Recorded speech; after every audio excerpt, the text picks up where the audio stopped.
이거를 막 공식처럼 암기하려고 하시지 마시고 안녕하세요 여러분, 오늘은 뷰티인강 블러셔 영역입니다. 여러분 모두 블러셔 사용하시나요? 이 블러셔는 얼굴에 생기를 줄 뿐만 아니라 얼굴을 조금 더 입체적으로 만들어준다거나 얼굴형을 보완해주는, 교정해주는 역할까지 한답니다. 이번 블러셔 영역에서는 종류, 효과, 바르는 방법까지 알려드리도록 할게요. 1교시 블러셔의 종류입니다. 블러셔의 종류는 제형에 따라 크게 두 개로 나눌 수가 있어요. 이렇게 물기가 하나도 없는 제형, 그리고 물기가 있는 제형, 이렇게 두 가지로 나눌 수가 있고, 또 이 안에서 조금 더 세분화되어서 나눠진답니다. 저는 오늘 총 5가지 제형을 준비를 했는데요. 제형별로 특징이 달라서 장단점이 다르기 때문에 쭉 보시면서 여러분이 원하시는 건 무엇인지, 여러분에게 맞는 블러셔는 무엇인지 한번 찾아보세요. 그럼 시작을 해볼까요? 첫 번째, 물기 없는 제형부터 한번 살펴볼게요. 이렇게 프레이스 제형, 그리고 베이크드 제형으로 나누어집니다. 여러분 되게 익숙하게 가장 많이 봤던 그런 블러셔 제형들이죠. 이렇게 물기가 없는 블러셔들의 전체적인 특징을 살펴보면, 일단 물기가 없기 때문에 파우더까지 하신 후에 발라주셔야 돼요. 왜냐하면 파우더를 하지 않고 끈적끈적한 피부 상태에서는 뭉칠 수가 있거든요.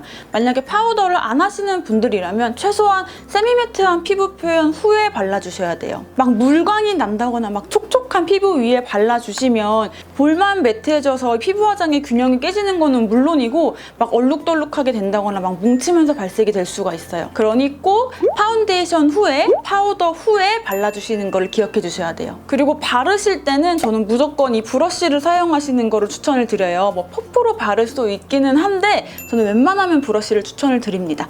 그리고 이게 뭐 가루를 압축했거나 구운 거기 때문에 살짝 건조할 수가 있어요. 그래서 만약 저는 완전 막 극건성이에요, 저 피부 너무 건조해요 라고 하시는 분들에게는 추천할 수 없는 제형입니다. 그럼 물기 없는 타입 하나씩 볼까요? 프레이스 제형 타입입니다. 이제 이렇게 생긴 블러셔들이죠.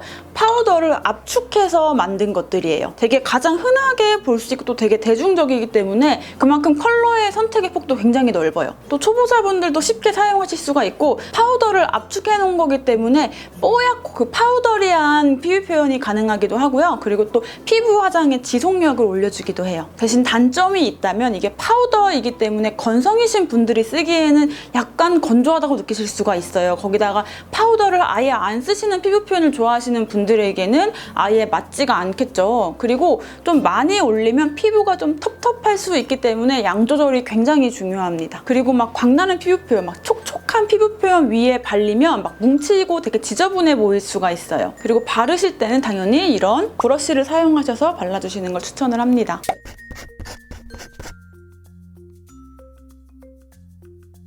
두 번째, 베이크드 타입입니다. 이렇게 가장 유명한 제품으로는 크리니크 치크팝이 있죠? 이렇게 옆에서 보시면 살짝 동그래요. 이렇게 돔 형태로 되어 있어요. 그리고 이 베이크드 타입은 무조건 동그랗게 생겼습니다. 그리고 이거는 구웠기 때문에 프레스드보다는 조금 덜 건조한 특징이 있어요. 프레스드가 막 뽀얀 느낌이라면 이 베이크드는 조금 더 맑게 좀 약간 수채화 발색 느낌으로 발색이 되는 제품이에요. 그리고 제형 특성상 살짝 미세한 펄감이 들어가 있거든요. 그래서 피부에 얹었을 때 피부를 되게 건강하고 윤기 있어 보이게 만들어주기도 합니다. 바르실 때는 브러쉬 혹은 뭐 퍼프도 가능한데 저는 웬만하면 브러쉬를 추천을 드립니다.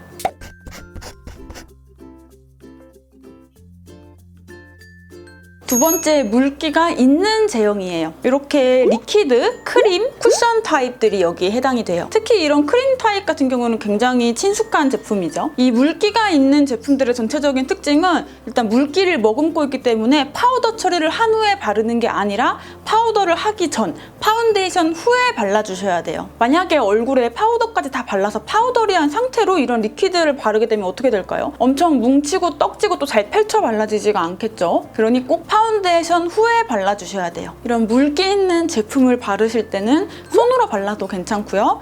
아니면 이런 스펀지, 그리고 이런 에어 퍼프 모두 가능합니다. 이때 퍼프도 종류가 이렇게 있어요. 크게 보면 이렇게 살짝 둥근 것들이 있고 이렇게 끝이 이렇게 각져 있는 것들이 있죠. 블러셔를 바를 때는 이렇게 각이 있는 것보다는 이렇게 둥근 것을 써주시는 게 좋아요. 왜냐하면 각이 있는 걸로 바르게 되면 얼굴에도 네모나게 각이 있게 발색이 되겠죠. 그래서 이렇게 둥근 걸로 발라주셔야 경계가 없이 쉽게 펼쳐 바를 수가 있어요. 피부가 건조하신 분들, 건성이신 분들, 아니면 촉촉한 촉촉하고 광나는 피부 표현을 좋아하시는 분들은 이 타입의 블러셔를 써주시면 되겠습니다. 그럼 물기 있는 타입들 하나씩 자세히 볼까요? 세 번째, 리퀴드 타입입니다. 이렇게 생긴 제품이죠. 완전 물처럼 되어 있기 때문에 정말 흐를 만큼 이런 액체 상태의 블러셔들이에요. 그래서 맑고 은은하게 발색이 되기도 하고 되게 두 뺨에 막 물들인 것 같은 그런 효과를 줄 때 좋아요. 대신 빨리 건조될 수가 있기 때문에 뭐 도구든 손가락으로든 빨리 펼쳐 발라주시는 게 중요해요. 그리고 좀 컨트롤에 미숙하신 분들이라면 바르시고 이렇게 두드리시면서 베이스가 약간 벗겨질 수가 있거든요. 그래서 힘 조절, 양 조절이 좀 중요한 제형이에요. 도구는 손으로 펼쳐 바르시거나 이런 퍼프도 괜찮고요. 좀 도구 사용에 익숙하신 분들이라면, 좀 컨트롤이 잘 되시는 분들이라면 이런 인조모 브러쉬로 발라주시는 것도 괜찮아요.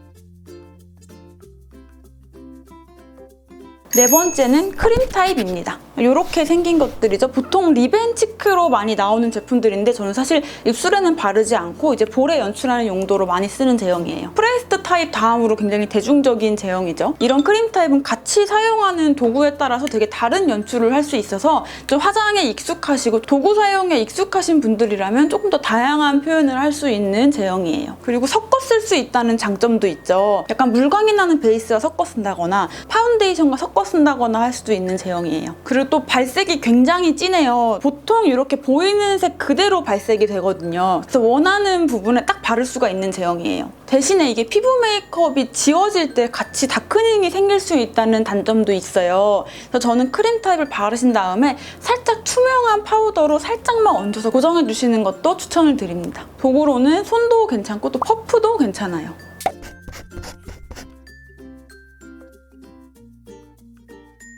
다섯 번째, 쿠션 타입입니다. 이렇게 생긴 제형들인데 이거는 이제 최근에 근래에 나왔던 제형들이죠. 굉장히 수분을 많이 머금고 있어요. 그래서 굉장히 촉촉한 제형이기 때문에 물광 피부 표현이나 촉촉한 피부 표현에 잘 어울리는 제형이에요. 얼굴에 바르면 되게 물 먹은 듯 투명하게 발색이 되는 장점이 있고요.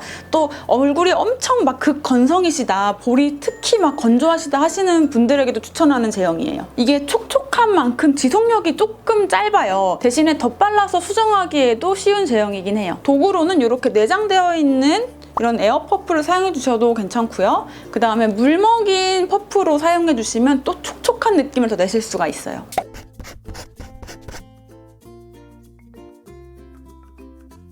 이렇게 블러셔를 종류별로 5개로 나누어서 살펴봤는데요. 제가 컬러는 비슷하지만 제형이 다른 것끼리 비교를 한 자료화면을 한번 가지고 왔어요. 이렇게 보니까 제형별 차이점이 딱 느껴지죠? 여러분이 선호하시는 제형은 어떤 건가요?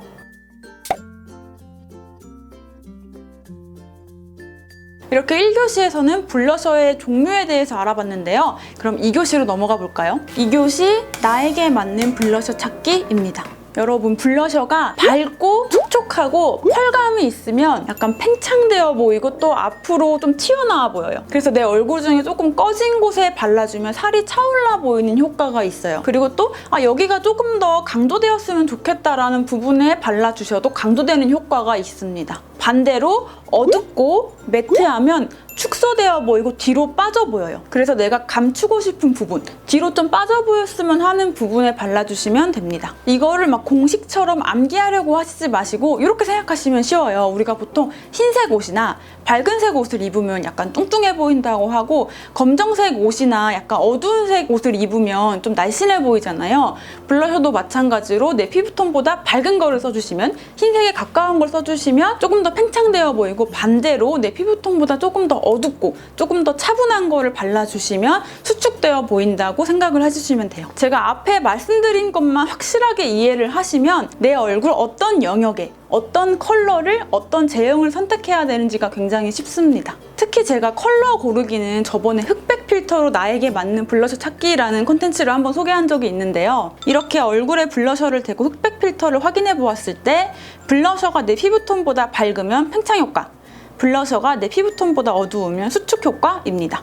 예를 들어보자면 이렇게 밝은 컬러는 팽창되어 보이는 효과가 있기 때문에 얼굴 안쪽으로 발라주셔야 돼요. 그래서 정면을 딱 보았을 때 눈꼬리에서 떨어지는 이 가이드 라인 안쪽으로 발라주시는 게 좋아요. 이런 팽창되어 보이는 컬러를 얼굴 가장자리에 바르신다면 얼굴이 더 부어 보일 수가 있겠죠. 반대로 이런 차분한 컬러들은 얼굴 가장자리 위주로 발라주셔야 되는데요. 만약에 이런 거를 얼굴 안쪽에 발라주신다면 어떨까요? 얼굴 자체가 굉장히 칙칙해 보이고 되게 얼굴 중안부가 쑥 들어가 보일 수가 있겠죠. 그래서 쉐딩과 연결해서 또 얼굴 바깥쪽 부분으로 발라주시는 거를 추천드립니다. 그리고 또 이런 차분한 컬러들은 이렇게 광대뼈를 감싸고 이렇게 발라주시면 굉장히 분위기 있어 보이면서도 얼굴이 되게 입체감이 있어 보여요. 그럼 만약에 여기서 저는 얼굴에 화사함도 주고 싶고 동시에 좀 광대뼈 부분을 조금 이렇게 수축해 보이는 효과를 주고 싶은데요 라고 하시는 분들은 어떻게 하면 될까요? 두 가지를 섞어주면 돼요. 앞광대 쪽에는 이렇게 조금 화사한 컬러를 발라줘서 조금 더 이렇게 팽창되어 보이고 좀 더 살이 차올라 보이는 효과를 준 다음에